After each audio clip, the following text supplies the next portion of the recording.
Alright guys, so I'm going to talk about Darth Vader Unbound Force. So Darth Vader Unbound Force is the 7th volume of Greg Pak's Darth Vader run for the Marvel Star Wars comics, which Greg Pak, after the Shadow, the previous volume, that, or was it Death of the Handmaidens? I think it was Death of the Handmaidens, yeah. Basically, he's now the longest running of the Marvel Star Wars books, because a lot of them ended at like 5 volumes in trade.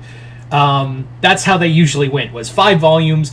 Technically, Vader Down was a Star Wars event, but I still kind of count it because it was it was part of Vader centric for the story. So, Star Wars Vader Down was kind of like the unofficial 4th volume to the series. So, what is this comic? What is Darth Vader Force Unbound? Or Unbound Force? It probably would have made more sense if it was called Force Unbound, but that's beside the point. So Unbound Force is basically what is happening is that there's been a wave of Force energy that has echoed through the universe, and both Palpatine and Vader have felt it, and their powers are raging out of control. Now, Vader, as you know, has Sabe at his side, and Sabe was the body double for Padme, and she's been working with Vader in order to see, because she still believes there's good in Anakin. She even calls him Anakin several times over.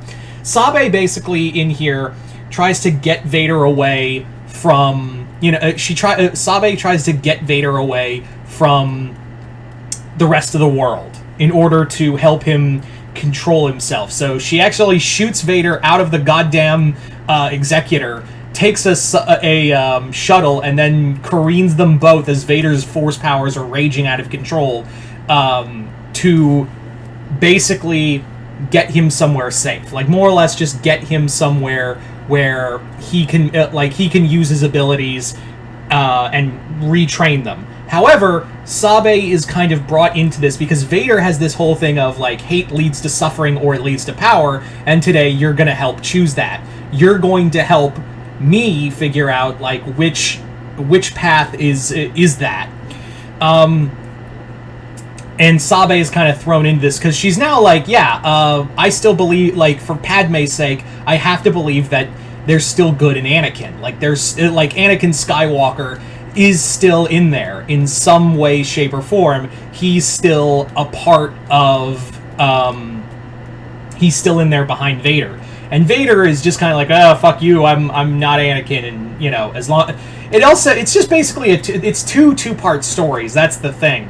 So parts 1 and 2 are Sabe trying to help him, contain the Force, and it does kind of leave off of, did he just kill Sabe or not? I don't know, we'll have to... I haven't read the current volumes. I just wait till they come out in trade and do my reviews then.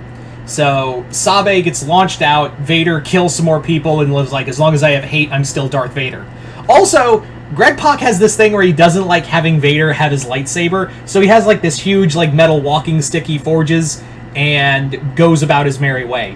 Then he goes, and this is the main crux of the story, is another 2-part story, where he goes to look for an artifact, and he needs to help contain his force powers, and in order to do that, he needs Dr. Aphra's help. Now, Aphra was a major character in the Karen Gillan Darth Vader run. In fact, they actually do have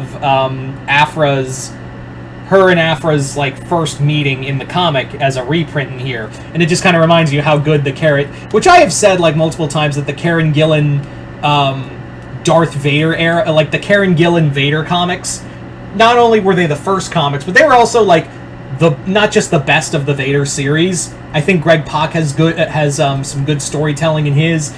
Charles Soule has some good volumes, but consistently, consistent run was Karen Gillan's run, which I think wasn't just one of the best Star Wars comics out there. It was one of the best Marvel comics that was coming out, and dare I say, it's one of the best Marvel comics that we've had in the past, 10 years.